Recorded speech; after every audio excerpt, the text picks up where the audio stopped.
The alarm buzzed harshly in the quiet darkness of the bedroom. 4 a.m. Jacob Wilson groaned, reaching out to silence it. For a moment he lay there, questioning everything. Why was he doing this again?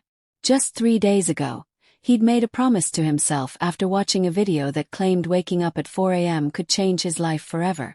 Skeptical but desperate for change, Jacob gave it a shot. Jacob was 35, living in Houston, Texas, working a dead-end insurance job that had drained every ounce of creativity from his soul. His life had become a cycle of snoozing his alarm until the last possible moment, rushing to the office, enduring robotic meetings, returning home exhausted, binge-watching TV, and then doing it all over again. He felt stuck, like his life was on autopilot, barely distinguishable from the year before. But 3 nights ago something shifted. After yet another evening spent scrolling through social media, he stumbled upon a video titled, "Wake up at 4 a.m. and rewire your brain." The host, a calm yet intense speaker, looked into the camera and said, "This isn't about being a morning person. This is about winning your day before the world wakes up. You can either start by conquering your own mind, or keep letting life run you." Something about that hit Jacob hard.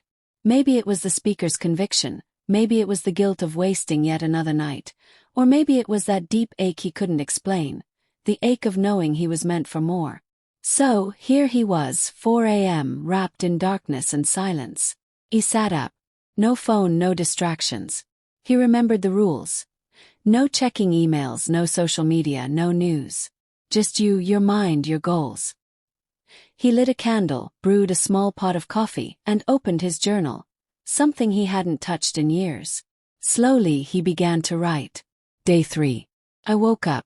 Still tired, but I feel different. I'm doing something most people won't. I'm in control. I want to see who I can become. After journaling, Jacob took a walk outside. The streets were eerily quiet, the sky still soaked in night. But as he walked, the stillness felt like opportunity. Not emptiness, but potential. As the days passed, Jacob noticed subtle changes. The first was mental clarity. By 6 a.m., before his coworkers had even hit snooze, he had already meditated, planned his day, worked on a novel he had been dreaming of writing for a decade, and exercised. The satisfaction was intoxicating. He wasn't living in reaction anymore. He was creating. He had no idea that this commitment would completely reinvent his life in less than 6 months. Started small. Waking up early gave him time to start writing again. Every morning, he'd tap away at his laptop, fleshing out a fictional world he'd kept locked in his mind for years. He started enjoying it so much that he cut back on TV and junk food at night, choosing instead to go to bed earlier so he could get a better start in the morning. His sleep improved and his energy did too. 3 weeks in, Jacob realized something else. He was becoming more focused at work. Tasks that used to take him an hour now took him 30 minutes. He was able to contribute new ideas at team meetings and finally got noticed by his boss, Meredith Grant, who called him into her office one day and said, "I don't know what's changed, Jacob, but your performance has been sharp lately. Keep it up." It wasn't just work. It was how he spoke, how he walked, how he treated himself. He was standing taller, making eye contact, even smiling more. A month later, something wild happened. Jacob finally finished the first draft of his novel. It wasn't perfect, but it was done. For the first time in a decade, he had completed a personal goal. He cried. Not big tears, just quiet ones. Because it wasn't just about the book. It was about proving to himself that he could finish what he started. That same week, he submitted his manuscript to a few small publishing houses.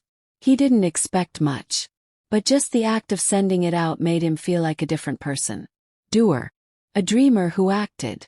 Meanwhile, Jacob's 4 a.m. ritual was evolving. He'd wake, journal, meditate, write, read 10 pages of a book, and squeeze in a 20-minute workout, all before sunrise. His friends started noticing. His best friend, Marcus, joked, "Dude, are you training to be Batman or something?" But Jacob just smiled. He wasn't trying to be anyone else. He was becoming himself. One evening, while out for coffee, he bumped into a woman named Rachel, an old classmate from college. They talked, caught up, shared laughter over old memories. He learned she was a graphic designer, freelancing, and also an early riser. They connected instantly, sharing thoughts about productivity, creative routines, and purpose. What started as a simple catch-up turned into hours of conversation, and eventually, regular morning runs together at 5 a.m. By the third month, things shifted again. One of the publishing houses reached out. They wanted to move forward with his book. It was a small press, but they were enthusiastic. They offered a modest advance and the opportunity to rewrite with editorial guidance. Jacob was stunned. Just 90 days ago he was stuck in a loop. Now he was about to become a published author. He started sharing his 4 a.m. journey online. Not in a flashy influencer way, but real, vulnerable posts. Pictures of his journals. Snippets from his manuscript. Thoughts on discipline, struggle, and silence. His story started resonating. One post went viral. Thousands of people commented. Some said they were inspired to try the same challenge. As his community grew, so did his confidence. Jacob wasn't the same man anymore. He no longer looked at his job as a trap. It was simply a phase, something that paid the bills while he pursued bigger things. Eventually, he negotiated a part-time schedule so he could focus more on writing and coaching others who wanted to transform their lives through early rising. By month 4, Jacob launched an online course, 4 a.m. Mastery. It wasn't fancy, just honest. A 21-day challenge with guidance, templates, and accountability. Over 500 people signed up in the first month. Many shared similar breakthroughs. Some lost weight, others found clarity, some started businesses, and others simply began to enjoy their lives again. Rachel remained a huge part of his life. They grew closer, not just romantically but through purpose. They created together, supported each other. On their 6-month anniversary, Jacob gave her a copy of his finished book, dedicated to her. It read, "For Rachel, proof that timing, even at 4 a.m., can be perfect." At the 1-year mark, Jacob stood in front of a small crowd at a local event center in Austin. The room was filled with people who had followed his journey online. His book was now a bestseller in its category. His morning routine challenge had reached over 10,000 participants worldwide. He was no longer just an insurance agent. He was a creator, a guide, a man reborn. He walked onto the stage, took a deep breath, and looked out at the audience. "I'm not a guru," he said. "I'm not superhuman. I'm just a guy who got tired of waiting, who decided to stop pressing snooze on my alarm and on my life. You don't have to wake up at 4 a.m. to change your world. But you do have to wake up to yourself. That's what this is really about." The crowd clapped. After the event, a young man approached him. "I'm starting tomorrow," he said. 4 a.m. No excuses. Jacob smiled. "That's when everything changed for me. Who knows what it'll do for you?" As Jacob drove home that night,